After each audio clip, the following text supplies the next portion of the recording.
नमस्कार दोस्तों, मैं किस्साबाज वाला लेकर आया हूँ। मोहन राकेश द्वारा रचित विख्यात नाटक सिपाही की माँ। तो आइए सुनते हैं मोहन राकेश द्वारा रचित नाटक सिपाही की माँ। देहात के घर का आंगन अंधेरा और सीलदार आंगन के बीचों बीच एक खस्ता हाल चरपाई पड़ी है। एक और वैसे ही चरपाई दीवार के साथ रखी है। दाएं कोने में दो तीन मिट्टी की हंडियां पड़ी हैं।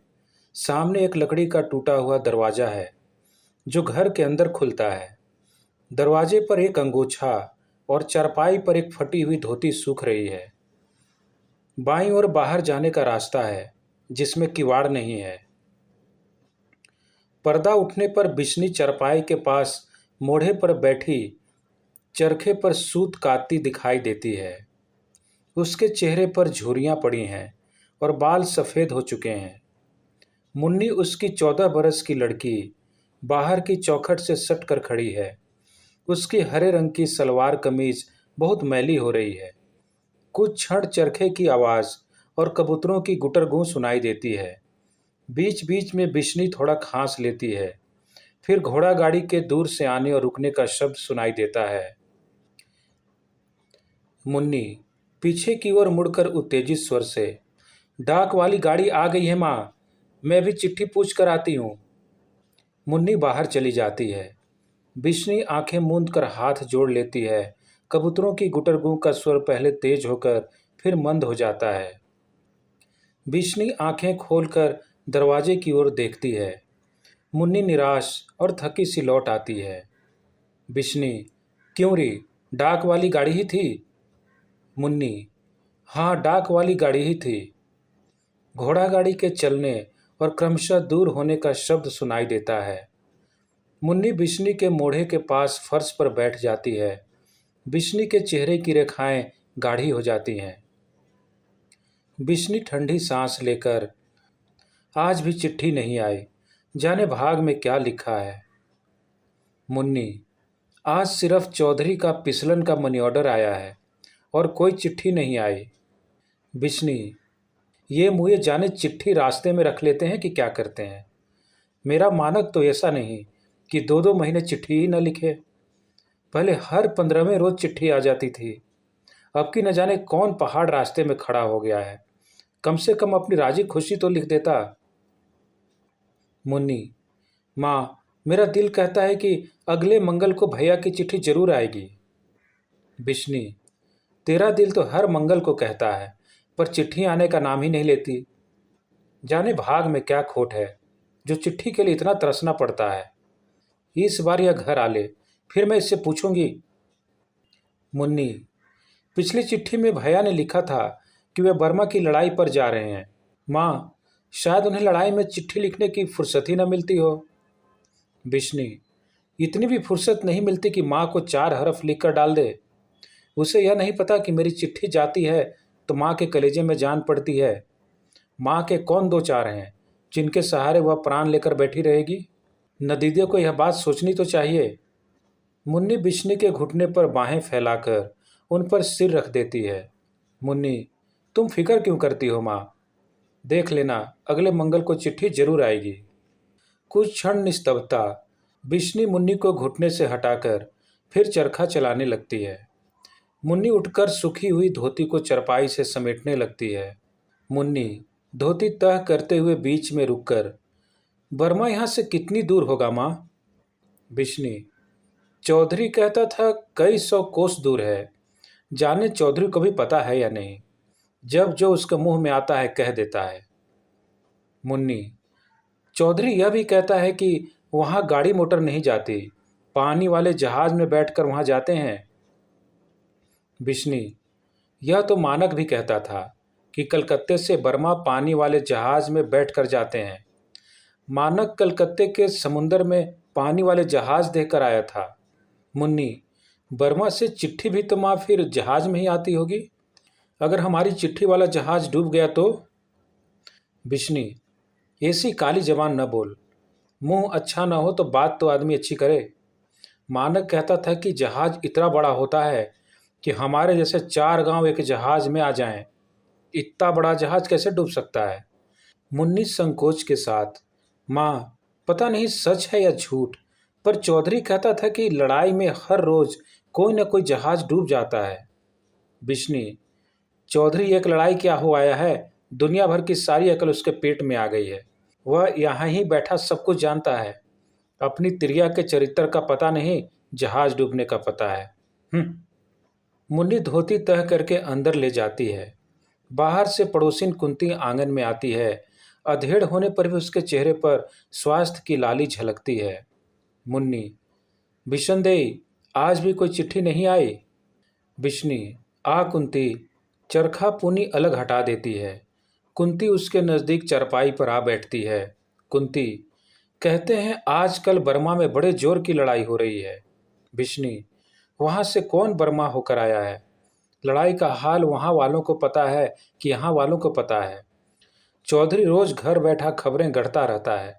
मानक आएगा तो पता चलेगा कि यह कितना विद्वान है। आज यह जो जी में आए कह ले, सब सच है। कुंती, बेचारा जल्दी घर वापस आए और आकर बहन के हाथ पीले करे। सब सहेलियां तो इसकी एक एक करके चली गईं। धन्नो भी बैसाख में चली जाएगी। बस 2 महीने में सब कुछ करना धरना है। ये सारा शहर ढूंढ आए हैं, पर कहीं 10 गज मलमल नहीं मिली। सब चीजें जैसे विलायत चली गई हैं। तूने भी इसके लिए कोई वर घर नहीं देखा? बिश्नी, वर घर देख कर ही क्या करना है कुंती? मानक आए तो कुछ हो। तुझे पता ही है आजकल लोगों के हाथ कितने बढ़े हुए हैं। कुंती, पर तू देख, 14 की तो हो गई है, अब घर में रखकर और कितनी बड़ी करेगी? मेरी धन्नो को अभी 13वां चल रहा है, पर लोगों ने जान खा ली थी कि लड़की मुटियार हो गई है। तू मानक के आने तक देखभाल तो कर, और जाने मानक को आने में भी कितने दिन लगते हैं। लड़ाई का कुछ पता है? नहीं, वह 4-6 महीने में जरूर आ जाएगा। वह कह कर गया था कि जल्दी से जल्दी छुट्टी लेकर मिलने आएगा। उसे गए भी अब 7 महीने हो गए हैं। कुंती, हाँ, शायद 4-6 महीने में आ जाए। पर बिशनदेई, लड़ाई का मुंह शेर का मुंह है। शेर का मुंह किसने सूंघ कर देखा है? लड़की तो देखते देखते ताड़ हुई जा रही।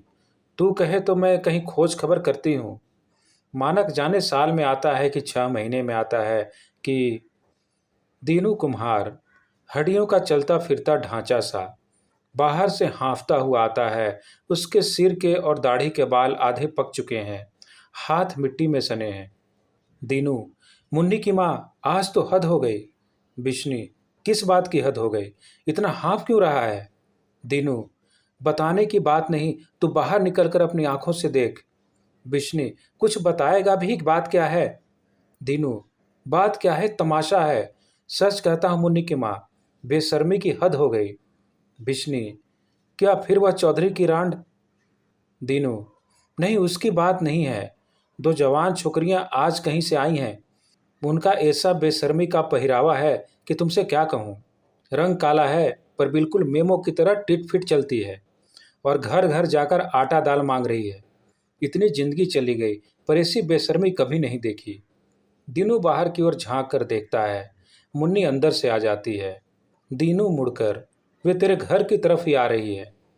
मुन्नी को अंदर भेज दे, मैं जाकर चौधरी को खबर सुना दूं। दीनू बाहर चला जाता है। बिश्नी, कुंती और मुन्नी उत्सुक आंखों से बाहर की ओर देखती है। 2 बर्मी लड़कियां बाहर से आती हैं। वे जांघों तक लंबे मैले फ्रॉक पहने हैं। दोनों के हाथों में एक एक थैला है। कुंती बिश्नी के कान में फुसफुसाकर, ये लड़कियां क्रिस्टान हैं।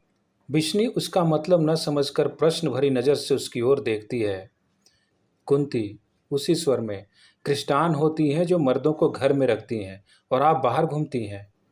पहली लड़की, थोड़ा चावल दाल दे दीजिए माँ जी, परमात्मा आपका भला करेगा। दूसरी लड़की, हम रिफ्यूजी लोग हैं माँ जी, बहुत दूर से भूखे प्यासे आ रहे हैं। पहली लड़की, हम लोग रंगून से आ रहे हैं। हजारों लोग वहाँ से घर बार छोड़कर चले आए हैं। हम एक घर की 10 औरतें यहाँ से 3 मील दूर एक पुरानी धर्मशाला में पड़ी हैं। हमारे 2 भाई रास्ते में मारे गए हैं। थोड़ा दाल चावल दे दीजिए माँ जी, आपकी जान की दुआ। कुंती बिश्नी के कान के पास, ये लड़कियाँ क्रिस्टान नहीं हैं, इनके लक्षण अच्छे नज़र नहीं आते। बिश्नी लड़कियों के चेहरे पर दृष्टि जमाए हुए, हाय री, तुम इस तरह भीख क्यों मांग रही हो? देखने में तो तुम अच्छे घर की नजर आती हो। पहली लड़की, पहले जब घर बार था तब और बात थी माँ जी। अब घर बार उजड़ गया है तो भीख का ही आसरा है। जापानी जहाज़ों ने बम मार मार कर सारा शहर उजाड़ दिया है। रोज वहाँ गोलीबारी होती है। यहाँ तो आप लोग स्वर्ग में रहती हैं माँ जी। लड़ाई की वजह से हमारा मुल्क तो बिल्कुल तबाह हो गया है। फौज को छोड़कर और कोई वहाँ नहीं रहा। मुन्नी जरा आगे आकर, माँ, यह कहती है कि इनके मुल्क में बहुत लड़ाई होती है। इससे पूछो बर्मा इनके मुल्क से कितनी दूर है। दूसरी लड़की, हमारे मुल्क का नाम ही बर्मा है बहन जी। हमारा शहर रंगून बर्मा में ही है। बिश्नी और मुन्नी एक साथ, तुम लोग बर्मा से आई हो? पहली लड़की, हाँ माँ जी, हम बर्मा से आई हैं। वहाँ रहने वाले हजारों लाखों की जानें चली गई हैं। जिसको जिधर रास्ता मिलता है वह उधर भागकर जान बचाने की कोशिश करता है। बहुत लोग भरे हुए घर छोड़कर चले आए हैं। माँ जी, आज हम लोग आप लोगों के ही आसरे हैं। जो कुछ थोड़ा बहुत आप लोगों के घर से मिल जाता है उसी से। बिश्नी बात काट कर, क्यों री, बर्मा में बहुत लड़ाई हो रही है? पहली लड़की, वहाँ दिन रात आग बरसती है माँ जी। हम लोग फिर भी खुशकिस्मत हैं जो जान लेकर निकल आए हैं। 13 दिन तक हम लोग भूखे प्यासे जंगली रास्ते में चलते रहे हैं। मुन्नी, तुम लोग बर्मा से पैदल चलकर आई हो? पहली लड़की, जी हाँ, जान बचाने का यही एक रास्ता था। रास्ते में जंगल में बड़ी बड़ी दलदलें पड़ती हैं। हम में से एक औरत एक दलदल में फंसकर वहीं रह गई।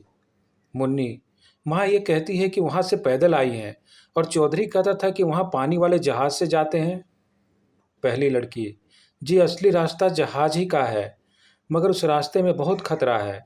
जापानी लोग जहाज़ों को रास्ते में डुबो देते हैं और हम लोगों को जहाज़ मिलते भी नहीं। जहाज़ों पर सिर्फ फौजी लोग आते जाते हैं। बिश्नी सिहर कर, जब जहाज़ डूब जाते हैं तो फौजी लोग क्यों जहाज़ पर आते हैं? सरकार इतनी मूर्ख है कि फौजियों को डूबने के लिए भेज देती है। पहली लड़की, फौजी लोग समुंदर में जाकर लड़ते हैं माँ जी। जहाज़ों जहाज़ों में लड़ाइयाँ होती हैं। उधर से जापानी जहाज़ गोले चलाते हैं, इधर से अंग्रेज़ों के जहाज़। ऊपर से हवाई जहाज़ मार करते हैं। बड़ी भयानक लड़ाई होती है। बिश्नी के चेहरे की रेखाएं गाढ़ी हो जाती हैं। वह चरखे को अपनी ओर खींचने का प्रयत्न करती है, पर उसके हाथ जैसे निःशक्त हो रहे हैं। मुन्नी, तुम जिस रास्ते से आई हो उस रास्ते से फौजी नहीं भाग कर आ सकते। पहली लड़की, नहीं, फौजी वहां लड़ने के लिए हैं, वे भाग नहीं सकते। जो फौजी छोड़कर भागता है उसे गोली मार दी जाती है। बिस्नी सिहर कर, हाय, नहीं नहीं, फौजियों को भागने की क्या जरूरत है? उन्हें अपनी मियाद पर छुट्टी मिल जाती है। जिसे आना होगा वह छुट्टी लेकर आएगा, भाग कर क्यों आएगा? वे इतने अनजान थोड़े ही हैं। दूसरी लड़की, आपके बच्चों की बड़ी उम्र होगी माँ जी, हमें 2 मुट्ठी चावल दीजिए। कुंती, यहाँ हमारे अपने खाने को चावल नहीं है और इन लोगों को चावल चाहिए। बिश्नी, मुन्नी, मुन्नी सामने आ जाती है। जा अंदर हंडिया से कटोरी भर चावल ले आ। मुन्नी अंदर चली जाती है। कुंती असंतोषपूर्ण दृष्टि से लड़कियों को देखती रहती है। कुछ क्षण खामोशी रहती है। बिश्नी सिर झुकाए कुछ सोचती रहती है। बिश्नी सिर उठाकर, क्यों री, बर्मा से यहाँ कितने दिन का पैदल का रास्ता है? पहली लड़की, दिनों का कोई हिसाब नहीं माँ जी। पहुँच जाएं तो महीना 20 दिन में पहुँच जाएं और न पहुँच पाएं तो कभी भी न पहुँच पाएं। एक तो रास्ते में इतने घने जंगल हैं, फिर जंगली जानवर हैं, और फिर पता नहीं कहाँ दुश्मन की फौज का मोर्चा हो। जंगल के चप्पे चप्पे में लड़ाई चलती है। माँ जी, हमने रास्ते में सैकड़ों सिपाहियों की गली सड़ी लाशें देखी थीं। यहाँ हिंदुस्तानी सिपाहियों की लाशें पड़ी मिलती हैं तो वहाँ जापानी सिपाहियों की। सिहर कर उनकी हालत देखकर दिल दहल जाता था। बिश्नी बिहल स्वर में, हाय बस करो। अपने पल्ले में आंखें छिपा लेती है। मुन्नी अंदर से चावल लेकर आती है और एक लड़की उन्हें अपने झोले में डलवा लेती है। पहली लड़की, अच्छा माँ जी, परमात्मा आपको सुखी रखे। दोनों लड़कियां बाहर चली जाती हैं। कुंती चारपाई सरकाकर बिश्नी के मोढ़े के बहुत पास आ जाती है। कुंती बिश्नी के कंधे पर हाथ रखकर, बिशनदेई। बिश्नी पल्ले से आंखें पोंछकर सिर ऊपर उठाती है। कुंती, तू इस तरह दिल क्यों हल्का कर रही है? क्या पता है कि ये बर्मा से आई हैं या कहाँ से आई हैं? मुझे तो इनका चरित्र ऐसा वैसा ही लगता है। हाय रे राम, लड़कियां हैं कि सांडनियां। मुन्नी बिश्नी के पास फर्श पर बैठ जाती है।